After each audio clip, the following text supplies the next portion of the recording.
Tinanggal na sa pwesto bilang hepe ng Philippine National Police si Police General Nicolas Torre III. Police Brigadier General Jean Fajardo hindi na magsisilbing tagapagsalita ng Philippine National Police ayon kay Acting PNP Chief Nartates. Hindi totoo yung sinasabi ni Rimulya na kaya sinibak si General Torre ay dahil sa pagtatanggal kay Nartates at balasahan sa iba pang PNP generals.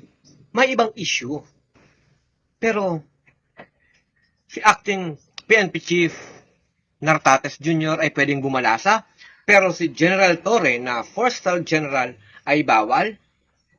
Sunod na biktima po sa balasahan ay itong si Brigadier General Jean Fajardo na sinibak ni Nartates bilang spokesperson ng PNP.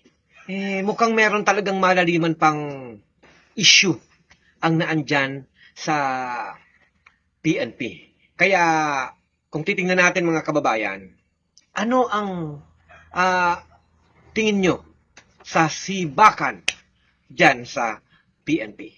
Hindi pwedeng magbalasa si PNP Chief General Nicolas Torre III, pero pwede naman palang magbalasa si Acting PNP Chief Nartates.